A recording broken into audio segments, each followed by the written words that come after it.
నమస్తే, నా పేరు ప్రశాంతి. వై న్యూస్ కు స్వాగతం. The news sponsored by Vaira family restaurant, national highway, Tetagunta. నోరూరించే వంటకాలు, అసలైన మసాలా దమ్ముతో అదిరిపోయే నాన్ వెజ్ రుచులు మీకోసం. విచ్చేయండి Vaira family restaurant, national highway, Tetagunta, Tuni మండలం, కాకినాడ జిల్లా. ఇంతకీ చిన్నారి జ్ఞానేశ్వరి జాడెక్కడ? దొండవాక సిహెచ్ అగ్రహారంలోని ఇంటి నుంచి డాగ్ జ్ఞానేశ్వరి అదృశ్యమై 4 రోజులు గడిచింది. ఆ చిన్నారి ఆచూకీ కోసం ఈ 4 రోజులు పోలీసు యంత్రాంగం రేయింబవళ్లు శ్రమించిన జ్ఞానేశ్వరి జాడ కనిపించలేదు. అదృశ్యమైన కుక్క నిన్న ప్రత్యక్షమైంది. పూట గడవకుండానే మళ్లీ మాయమైంది. ప్రభుత్వ విప్ శ్రీమతి యనమల దివ్య ఆదేశాల మేరకు ఎన్డీఆర్ఎఫ్తో పాటు దాదాపు 1500 మంది ప్రత్యేక బృందాలు అణువణువు గాలించిన ఎక్కడ ఆనవాళ్లే కనిపించలేదు. నా బిడ్డ ఏది, ఎక్కడ ఉందన్న జ్ఞానేశ్వరి కోసం తల్లి తల్లడిల్లుతోంది.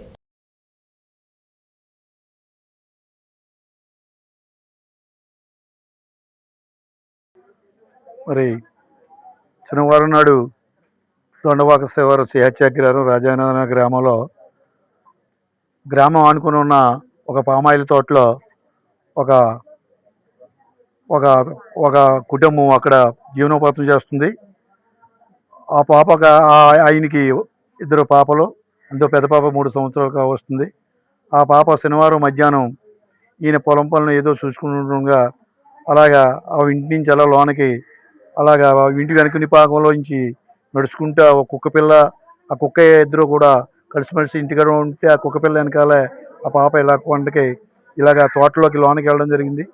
అక్కడి నుంచి ఆ పాప యజమాని వచ్చి చూసుకోసరికి తల్లి, పాప ఉంటుంది కదండి నీ దగ్గర పంపానని అంటే, ఇంకా నీ దగ్గర ఉందని నేను అనుకుంటున్నానని ఆ తల్లి చెప్పగా, పాప ఇలాగెళ్ళింది నువ్వు వీళ్ళు ఇట్టేలేమనుకోనని ఆ తల్లి చెప్పడం జరిగింది. అప్పటి నుంచి కూడా మరి గ్రామస్తుల్లో అందరికీ తెలిసి గ్రామస్తులు సుమారుగా ఒక 500 మంది దాకా కూడా గ్రామస్తులు సాయంకాలం దాకా నడపడం జరిగింది.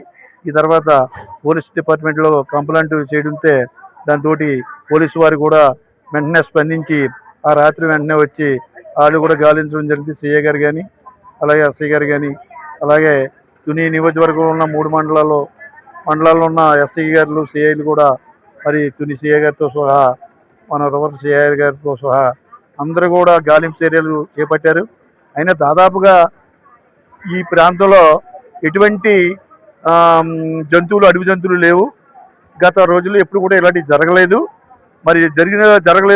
మరి అలా పోలీసు బృందాలే కాదు, కాకినాడ నుంచి కూడా బృందాలు వచ్చి అలా రెవెన్యూ శాఖ అన్ని శాఖలు కూడా పోలీస్ శాఖ కూడా మరి కుక్కలను అవి తీసుకొచ్చి కొండలన్నీ తెచ్చి ప్రాంతాలను కానీ అలాగే ఇంటికి కూడా సర్వే చేశారు. అయినప్పటికీ కూడా పాప జాడ ఎక్కడా కనిపించలేదు.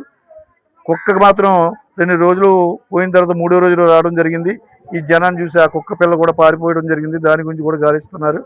మరి ఇలాంటి యొక్క అనుమానం చూసి మరి ఎవరో మరి జంతువులు ఎప్పుడు కూడా మాకు అలా ప్రమాదాలు జరగలేదు. కొండను ఆనుకొని మా గ్రామాలు ఉన్నాయి కాబట్టి మా పొలాల్లో ఆనుకొని మా తోటలో ఆనుకొని కొండలు ఉన్నప్పుడు కూడా ఎప్పుడు జరగలేదు. మరి అలా ఎవరైనా సరే ఒకవేళ కిడ్నాప్ చేశారనే ఒక అనుమానాలు ప్రజల్లో ఒక ఆశగా కనిపిస్తుంది.